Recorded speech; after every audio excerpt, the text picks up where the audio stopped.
viajando no tempo pra mostrar o passado. No passado e em todo momento. Imagine a vida, as pessoas, os sonhos de outros séculos. Antigos privilégios. 500 anos, o Brasil República na TV. Pra todo mundo ver. Sim, também. 500 anos, o Brasil República na TV. É isso aí.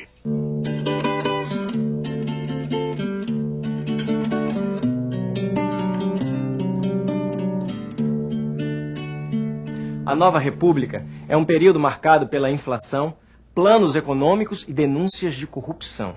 Ao mesmo tempo, o Brasil vive uma fase de grandes avanços democráticos. Começa a mudança nas leis autoritárias, herança dos 20 anos de governo militar. Cresce a participação popular nas eleições. Até que enfim a gente votando de novo, companheiro. 85 prefeitos eleitos pelo voto direto. Um monte de partidos pra gente poder escolher. E eleições diretas para presidente da República. O que desanima é essa inflação. Mais de 200% este ano. Esse governo Sarney tá começando mal.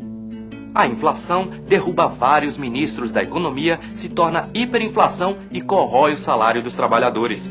O governo Sarney tenta salvar a situação lançando o Plano Cruzado. O cruzeiro é substituído pelo cruzado. Os salários serão reajustados pela média dos últimos 6 meses. O plano também congela os preços. Comerciante nenhum vai respeitar a tabela. A partir de agora, qualquer pessoa pode ser fiscal do Sarney.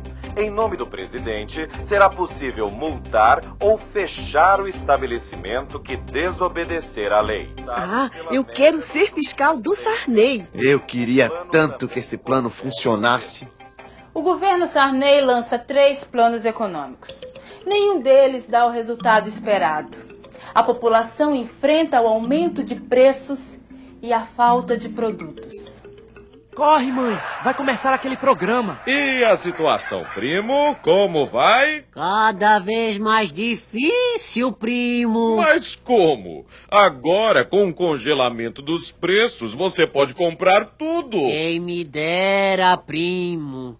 Carne de boi, para conseguir 1 quilo, tem que pagar acima da tabela do governo. O nome disso é ágil. Também tive que pagar por fora pelo meu carro novo. E eu por um galeto magro. Mas o governo vai resolver a situação. Já mandou caçar boi gordo no pasto.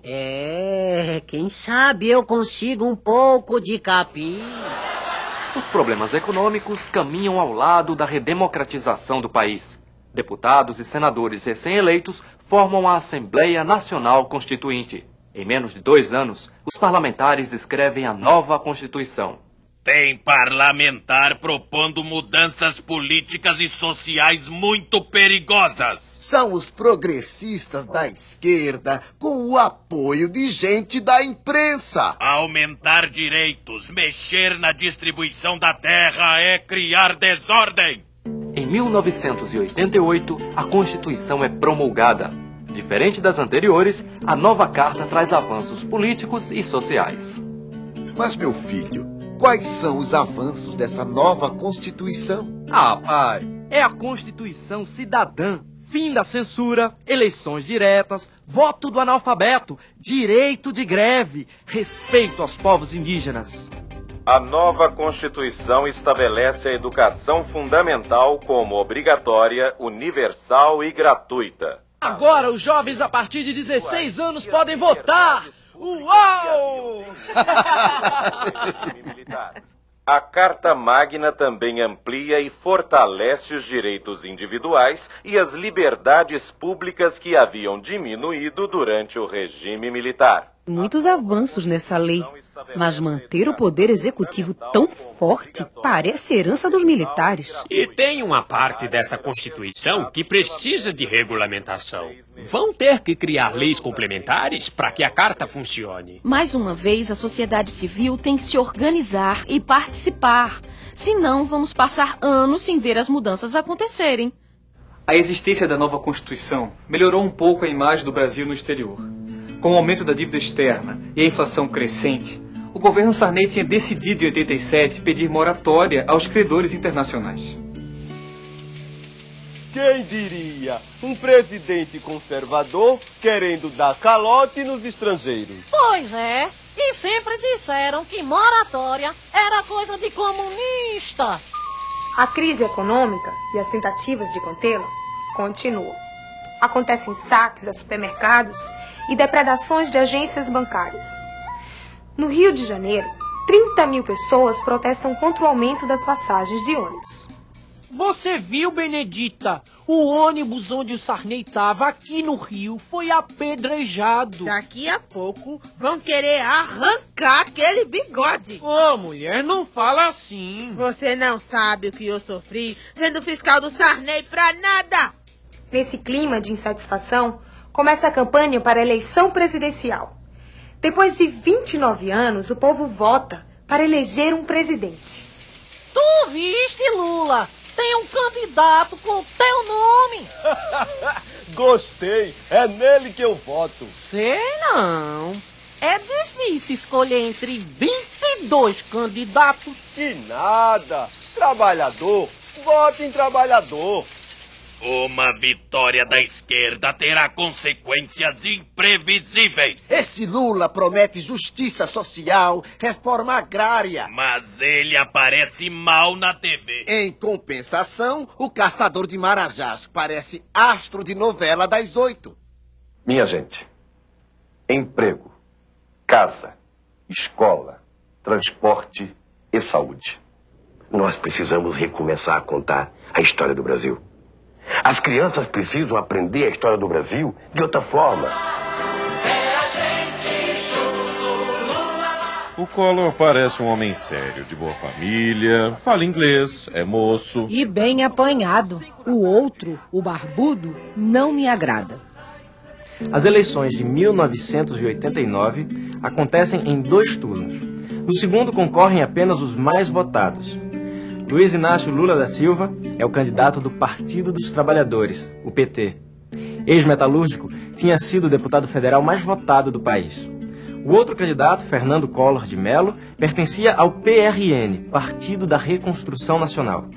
Tinha sido prefeito de Maceió e governador de Alagoas. Ficou famoso ao se proclamar caçador de Marajás.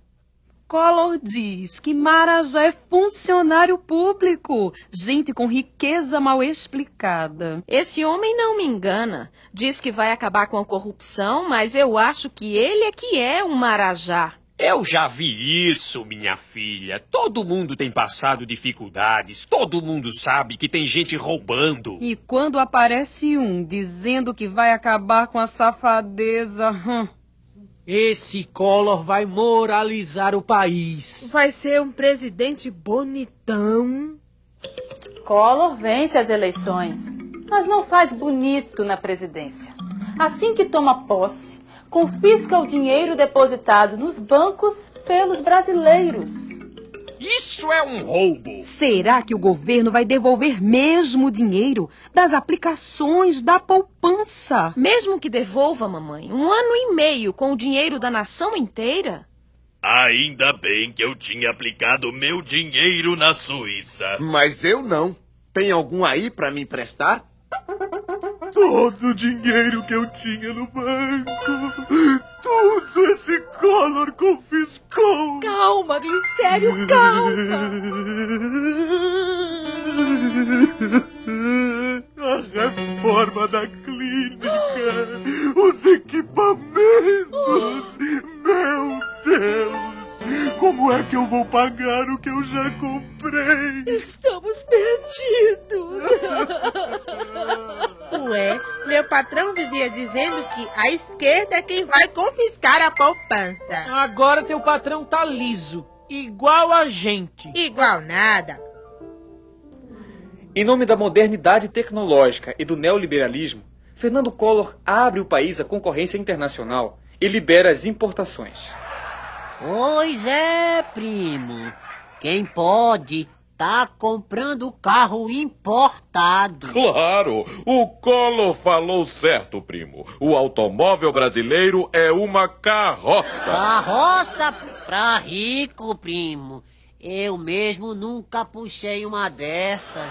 Apesar dos problemas do governo Collor, a sociedade se articula em torno de temas importantes.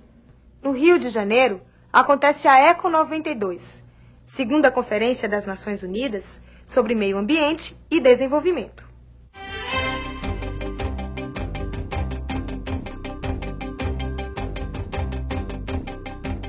Representantes de 178 países participam da conferência. A Eco 92 aprova um documento chamado Carta da Terra. Segundo ele, os países ricos devem ter maior responsabilidade na conservação do planeta. Eles possuem mais tecnologia e são quem mais estraga o meio ambiente. Direto do evento fala a repórter Glória Carvalho. Junto com a Eco 92, está sendo realizada a Conferência Mundial dos Povos Indígenas. Galdino, o que está sendo discutido? Aqui, a gente está discutindo os direitos e as necessidades dos povos da floresta. E quais são essas necessidades? Ver a Constituição ser cumprida, ver as nossas terras demarcadas, ver os assassinos dos nossos irmãos punidos pela justiça. As discussões na Eco 92 envolvem organizações não governamentais, indígenas, entidades negras, religiosas e populares. Também participam autoridades de diversos países de todo o planeta. Em Brasília, o governo Collor privatiza estatais, unifica ou acaba com órgãos públicos, mas a inflação continua crescendo. O país entra em recessão e explodem denúncias de corrupção no governo. Professora, essa revista tá falando de um escândalo na política. Que negócio é esse de esquema PC? É um esquema de grande corrupção no governo. O irmão do presidente foi o primeiro que denunciou. É muito sério. Alguém vai investigar as acusações, professora? O Congresso Nacional vai abrir uma CPI. A CPI, Comissão Parlamentar de Inquérito, é formada por políticos do poder legislativo. Tem a função de investigar fatos durante um prazo definido. A apuração feita por ela pode ser usada pela justiça para punir os infratores da lei. Eu acho ótimo que a CPI apure tudo, mas pra mim isso não basta. Pra mim também não. Que vergonha. E não é só a gente que tá sentindo essa revolta, não. O que eu sei é que a gente precisa fazer alguma coisa.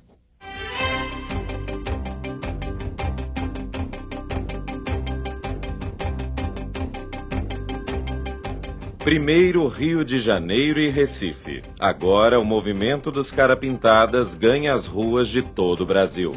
Formado por estudantes secundaristas, o movimento engrossa o coro pelo impeachment do presidente. Que coisa linda, meu Deus!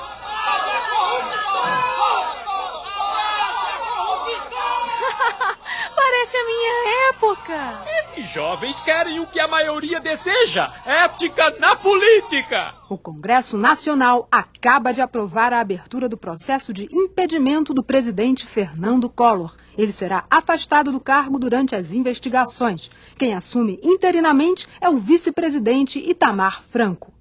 2 meses depois, o Senado vota o impedimento de Fernando Collor. Sob intensa pressão popular, o presidente renuncia momentos antes de ser aprovado o impeachment. Olha só, o camarada renunciou para tentar se safar do julgamento. Acaba de renunciar o presidente Fernando Collor, que mesmo assim será julgado pelo Congresso Nacional. Ó, pra aí, meu velho. Tô tão arrependida de ter votado nele. Bem que me disseram, a gente tem que pensar bem antes de votar. Quem diria? Mesmo renunciando, o Senado cassou os direitos políticos do Collor por 8 anos. A corrupção era o de menos. O problema é que ele meteu a mão no dinheiro de meio mundo. Brigava com todos, até com a classe política. Aham, mas a grande briga foi do povo na rua e nas páginas da imprensa. Virou uma campanha cívica. Todos juntos para derrubar um presidente. Em dezembro de 1992, a presidência passa de forma definitiva para Itamar Franco.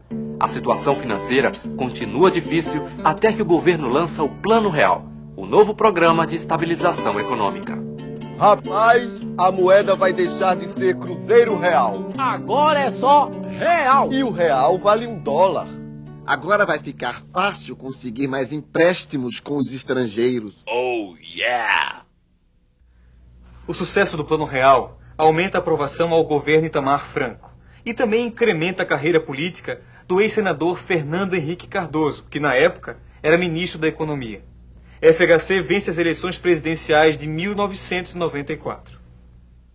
Glicério, você exagerando nas compras. Todo dia você quer muita coisa na mesa. A comida acaba estragando. Esse negócio de ficar comprando pouco é mesquinharia. Ainda mais depois da fartura do Plano Real. Dá o que sobrar para a empregada. Ela tá doente, faltou. Então, joga fora.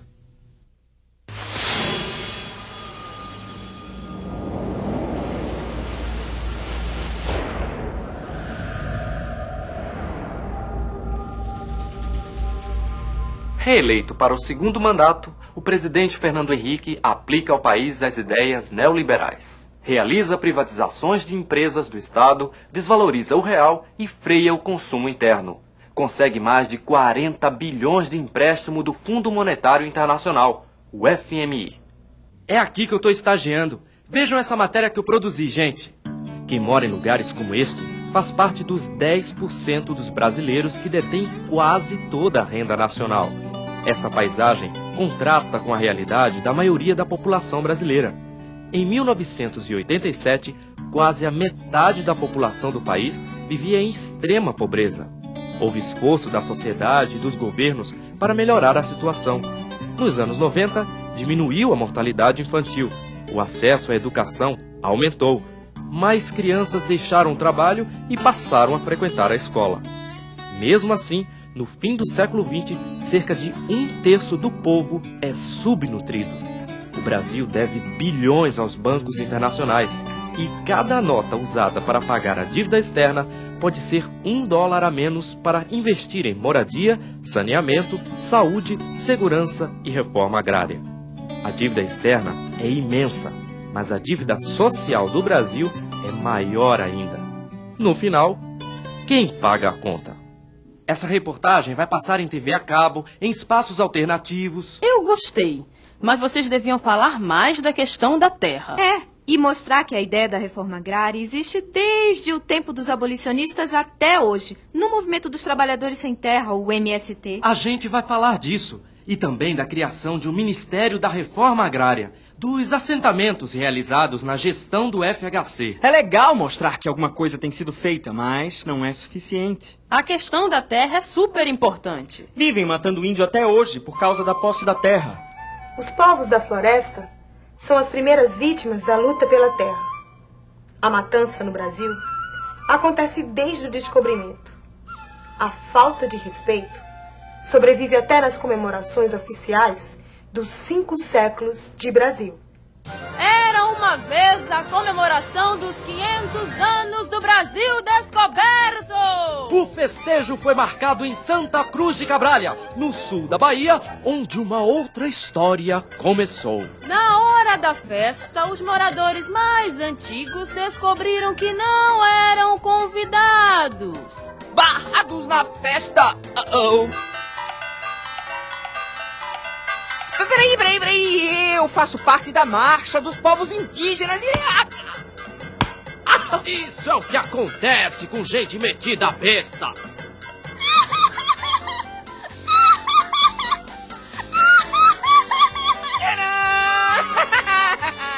Pensaram que era o meu fim? Pois eu tenho fôlego pra brigar por mais 500